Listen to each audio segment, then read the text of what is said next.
Bienvenue voyageurs dans la caravane de la Gitane sans filtre. J'espère que vous allez bien. Je suis ravie de vous retrouver pour votre horoscope qui couvrira la période du 12 au 28 février 2025. Tout d'abord, un grand merci à vous tous. Bienvenue aux nouveaux abonnés. La chaîne a dépassé les 10 000 abonnés. C'est incroyable. Vous me témoignez des messages formidables. Il y aura bientôt des surprises, des cadeaux à gagner. Je vous promets, j'ai été prise un petit peu de court. C'est arrivé plus vite que je ne pouvais l'imaginer. En tout cas, vraiment un grand merci à tous. Vous êtes une communauté absolument fabuleuse. Revenons à cette pleine lune. Nous allons voir dans un premier temps quel axe est particulièrement impacté pour votre signe solaire, lunaire ou ascendant, et dans un deuxième temps l'évolution de ce ciel qui annonce des temps forts, influencés par l'arcane de la tempérance. Si vous êtes poisson, ascendant poisson, ou si vous avez la lune dans le signe du poisson, la pleine lune du 12 février vous met face à un équilibre délicat entre vos obligations quotidiennes, quelles qu'elles soient, et vos besoins de repli pour une régénération intérieure. Elle active l'axe de votre maison 6, travail, quotidien, santé, organisation, routine, et votre maison 12, inconscient, spiritualité, fin de cycle, bilan. Votre quotidien est-il toujours en accord avec vos besoins profonds? C'est un questionnement que pourrait soulever cette pleine lune, savoir si peut-être vous répartissez toujours de manière juste votre énergie, donnez-vous trop aux autres sans savoir préserver votre bien-être. Quelques ajustements pourraient être nécessaires pour vous permettre de retrouver un équilibre entre action et repos. Cette pleine lune, elle vous pousse donc à repenser certains engagements et d'y voir peut-être plus clair sur votre manière d'utiliser votre énergie afin d'éviter l'épuisement ou la dispersion. C'est un moment de préparation à un renouvellement dans votre énergie. Joyeux anniversaire au premier décan du Poisson. Le soleil, donc votre conscience, votre énergie vitale, doit donc prendre de la ressource pendant cette période avant de pouvoir bientôt se présenter au monde. Uranus en taureau dans votre secteur 3 de la communication, de votre environnement de proximité, des petits déplacements, des petits apprentissages aussi, vient secouer votre façon de penser et d'interagir, peut-être en amenant des imprévus dans vos échanges, dans certains contrats, dans certains déplacements. Saturne dans votre secteur 1, votre identité, votre structure personnelle, vous impose une rigueur nécessaire pour éviter de vous laisser peut-être submerger par vos émotions ou votre sens du sacrifice. Donc si c'est le soleil que vous avez dans l'énergie du poisson, on parle d'un bilan là, vraiment, sur votre équilibre entre obligation et bien-être. Cette pleine lune, elle éclaire votre secteur des routines, du travail, de la santé, et elle s'oppose à votre soleil en maison 12, secteur de la retraite, de l'introspection, des cycles inconscients aussi. Donc ça peut nous parler d'un besoin urgent de réévaluer votre rythme de vie, puisque votre corps et votre esprit vous envoient des signaux, peut-être pendant cette période, pour indiquer ce que vous devez ajuster dans votre manière de gérer votre énergie au quotidien. Uranus en taureau secteur 3 vient bousculer votre communication, créer des événements peut-être dans le champ de la fratrie, du voisinage, des petits apprentissages. Ça peut apporter des nouvelles inattendues, des changements de plan, des révélations, pour peut-être vous amener à revoir votre approche de ce quotidien. Saturne, donc dans votre secteur 1, vous rappelle que la discipline est votre allié. Vous avez encore quelques temps là, puisqu'elle quittera votre signe pour le deuxième semestre 2025. Donc il est temps d'adopter une posture, une structure personnelle qui vous permette de tenir sur la durée sans vous disperser. Le défi de cette pleine lune, ce sera d'accepter que tout ne peut pas être sous contrôle. Il s'agit d'apprendre à mieux équilibrer votre temps entre service aux autres et recentrage nécessaire sur vous-même. Donc si c'est la lune que vous avez dans l'énergie du poisson, on parle davantage d'une purification émotionnelle, la nécessaire. Tout votre monde peut être intensément activé par cette pleine lune qui met en lumière des déséquilibres entre vos obligations et vos véritables besoins intimes intérieurs. Donc ça peut vous imposer un besoin de repos, d'introspection. Vous pourriez être très fatigué là pendant cette période. Soyez à l'écoute de vos besoins d'isolement peut-être ou de prise de recul sur votre quotidien. Uranus en taureau peut créer une forme d'instabilité mentale. Vous pourriez vous sentir surchargé d'informations ou être confronté à des imprévus relationnels. Et Saturne, donc toujours en Poisson, vous oblige à poser des limites, à redéfinir les contours de votre monde émotionnel pour qu'il ne déborde plus, pour que finalement il devienne votre allié en termes d'intuition, mais qu'il ne prenne pas les rênes en fait dans ces débordements. Vous ne pouvez pas tout absorber, vous ne pouvez pas tout comprendre, vous ne pouvez pas tout gérer. Donc il est vraiment temps là de recentrer votre énergie sur ce qui est essentiel. Le défi, ce sera de lâcher certaines responsabilités qui ne vous appartiennent pas pour vous accorder le droit de prendre du recul sans culpabilité. Et si vous êtes ascendant Poisson, c'est une restructuration de votre quotidien, de votre manière de fonctionner qui s'invite là. Cette pleine lune, donc, elle éclaire votre maison 6, met en tension votre maison 12, un besoin sans doute pressant de revoir certains engagements professionnels et personnels. Vos responsabilités quotidiennes doivent être ajustées pour éviter trop de stress ou en tout cas une surcharge mentale.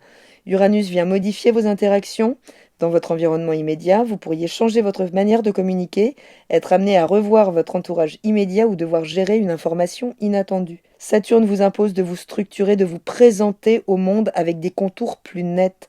Ce n'est plus le moment de vous disperser. Prenez des décisions qui servent votre bien-être à long terme. Le défi, ce sera d'apprendre à prioriser vos besoins sans renier vos engagements, mais en les adaptant à votre véritable énergie disponible. Donc cette pleine lune, elle vous rappelle que vous ne pouvez pas être partout à la fois, que votre bien-être doit redevenir une priorité s'il ne l'est plus, que certains dossiers ne vous appartiennent pas, et ça peut finalement être une charge mentale là dont vous pourriez justement vous décharger. Si vous êtes Poisson solaire, il est temps d'ajuster votre rythme de vie et de mieux répartir votre énergie. Si c'est la lune que vous avez dans l'énergie du Poisson, ce sont vos émotions qui sont une boussole et qui vous indiquent là où vous perdez trop d'énergie et là où vous devez vous recentrer. Et si c'est l'ascendant que vous avez dans cette énergie, vos obligations doivent être repensées pour éviter l'épuisement et permettre une meilleure harmonie entre service aux autres et écoute de soi. Uranus vient bouleverser votre manière de penser et d'interagir. Saturne vous impose une structure nécessaire. Cette pleine lune, c'est une initiation à l'art du discernement où vous apprenez à dire non pour préserver votre équilibre intérieur. Je vous invite à prendre de quoi noter si vous souhaitez noter les temps forts de ce ciel qui va continuer d'évoluer pendant 15 jours et qui, dès le 13 février, annonce l'entrée de la Lune dans l'énergie de la Vierge pour nourrir vos besoins d'organisation, de prévoyance, de tri. Il y a l'idée, là, de faire une Saint-Valentin dans une énergie plus pragmatique où on attend des preuves tangibles du soin qui nous est porté dans la relation, et peut-être l'autre aussi peut attendre des preuves tangibles de la manifestation de nos émotions. Vénus est en Bélier, mais Mars est toujours rétrograde. Donc même si on a envie, il y a encore des choses qui nous retiennent, on peut sentir encore des frustrations au niveau relationnel, ou en tout cas sur nos propres moyens de les exprimer, et peut-être même de les recevoir. Ce même jour, Mercure entre dans votre énergie pour vous rendre plus communicant. Pour un mental, des idées peut-être plus claires, une communication inspirée, plus empathique. Attention, puisque la communication peut être floue toujours dans cette énergie du Poisson. En tout cas, elle est portée par les émotions et elle est sans limite. Donc elle peut être plus éparpillée également. Le 15 février, la Lune entre dans l'énergie de la Balance pour nourrir vos besoins d'équilibre, de justice, d'harmonie, d'équité. Mais c'est quand même dans la zone des transformations, de ce qui nous est transmis en termes d'héritage matériel, émotionnel, voire cellulaire. C'est vraiment c'est tout ce dont on a hérité de nos lignées dans ce secteur. Donc il s'agit peut-être d'aller revisiter là des schémas, des mécaniques assez profondément ancrés qui peuvent remonter un petit peu à la surface pour être éclairés et pouvoir se dissoudre. Ce sera en tout cas 2 jours pour faire le point sur comment vous partagez vos ressources, que ce soit dans la relation personnelle ou professionnelle. Le 18 février, le soleil entre dans votre énergie. Joyeux anniversaire donc au premier décan. Un mois pour avoir un nouvel éclairage sur votre personnalité, sur comment vous affirmez votre personnalité. Saturne a fait un long travail dans ce secteur, donc vous pouvez vraiment briller là une nouvelle posture, que ce soit dans la relation ou socialement.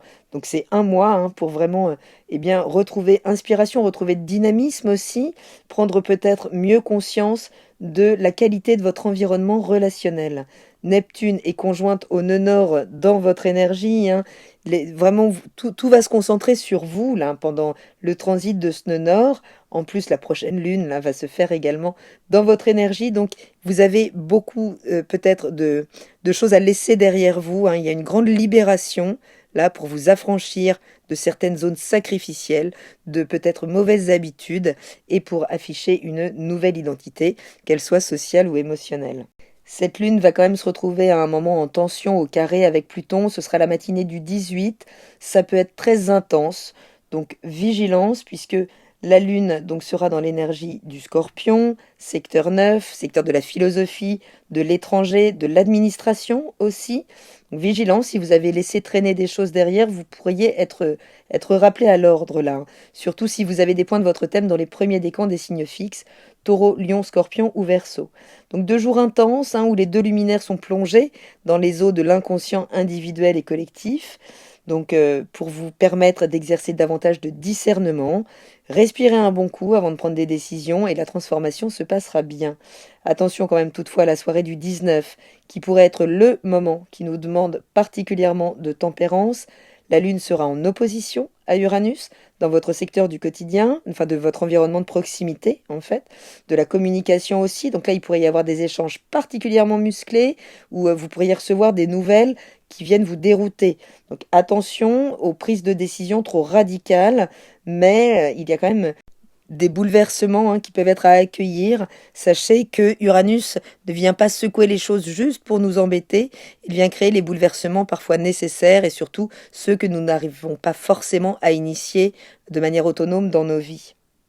Mais Saturne devrait venir donner un coup de main là, pour venir mesurer les émotions qui pourraient déborder dans votre énergie ou peut-être mettre des limites franches à l'autre.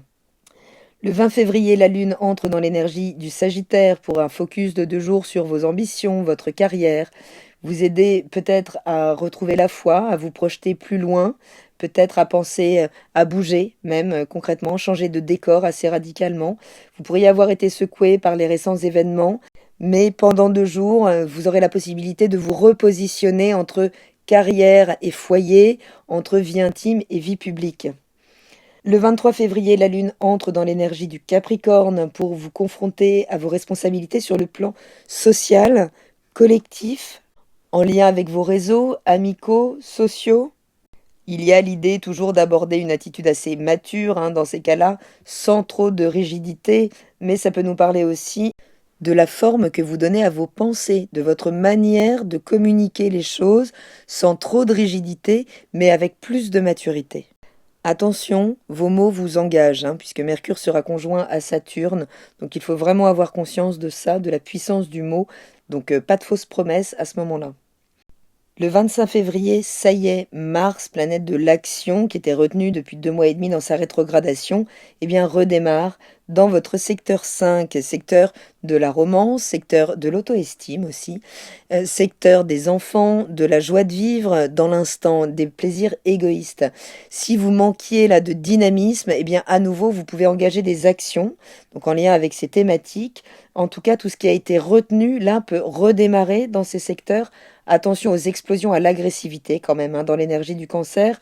Ça peut concerner tout ce qui est en lien avec notre sécurité émotionnelle, la famille, la mère, les enfants, l'espace intime, le foyer. L'action repart, mais avec une dimension émotionnelle très marquée en Cancer. Donc tout ce qui a été contenu peut refaire surface. Si c'est des actions qui étaient ralenties, elles redémarrent, formidable. Si c'était des colères contenues, elles peuvent ressortir là, vraiment. Et attention, la communication pourrait être assez tranchante, je le disais, conjointe à Saturne. L'enjeu, ce sera de ne pas réagir sur le coup des excès, de l'émotion, de pouvoir vraiment canaliser cette énergie martienne pour la suite, de manière plutôt proactive que réactive. Ce même jour, la Lune entre dans l'énergie du Verseau, dans votre secteur 12, qui est le secteur du retrait pour votre signe. Elle va croiser la trajectoire de Pluton, pour un moment qui peut être assez intense, pas forcément conscient, ramener des émotions, pas forcément agréables non plus, peut-être certaines angoisses. En tout cas, il y a des choses qui doivent se dissoudre, là, qui doivent se métaboliser pendant ces 2 jours qui pourraient vous demander vraiment là de prendre du recul pour la prise de décision, pour peut-être engager des actions en lien avec les prises de conscience là survenues pendant cette période. Juste 2 jours là pour vous retaper avant de vous engager Vous pourriez ressentir profondément là le besoin de vous désengager de certaines situations qui sont trop lourdes pour vous. Juste prenez le temps de les métaboliser intérieurement avant de les communiquer. Tout que le 26 février, la Lune sera au carré d'Uranus. Dans votre secteur 3, alors attention surtout si vous faites des petits déplacements, s'il vous plaît, parce que tout ce qui va se faire sous le coup de l'émotion, là, enfin, il y a du bouleversement dans l'air, donc vigilance. Vraiment, hein, il peut y avoir des événements donc en mode Uranus, donc coup de foudre, coup de tête, coup de chance, hein, pourquoi pas, mais c'est quand même très challengeant, donc on y va doucement. Vénus est en bélier, elle est très bien aspectée, elle nourrit le soleil, elle bénéficie de Jupiter. Donc elle est dans votre secteur 2, le maison des biens qui vous sont propres. Alors c'est peut-être un moment où vous pourriez là avoir un coup de chance financier, pourquoi pas, ou vouloir vous engager là dans un nouveau bien immobilier ou autre, mais ça peut passer par certaines choses à lâcher derrière vous, alors n'y résistez pas. Le 27 février, la Lune entre dans votre énergie où il y a déjà quand même beaucoup de monde.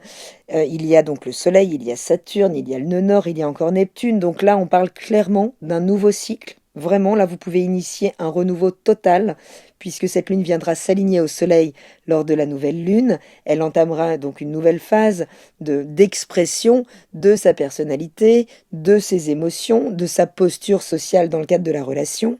Il y a l'idée de faire peau neuve, donc ne passez pas à côté de ce qui doit être lâché, là, à partir de cette pleine lune du 12 janvier. Cette nouvelle lune, elle vous permettra donc de trancher, peut-être assez nettement, avec une ancienne version de vous-même, qu'elle soit, je le disais, sociale, personnelle ou émotionnelle, tout ce qui ne nourrit plus vos aspirations, certaines influences qui voilà, ne nourrissent plus vos systèmes devront rester derrière vous, mais nous en reparlerons d'ici là, ce sera votre moment. Voilà voyageurs, j'espère avoir un petit peu éclairci cette période de préparation là à votre grand redémarrage. Donc prenez bien soin de vous, surtout soyez à l'écoute de vos besoins de retraite, de métabolisation des choses intérieurement avant de les communiquer. Prenez bien soin de vous, je vous embrasse et je vous dis à très bientôt dans la caravane de la gitane sans filtre. Salut!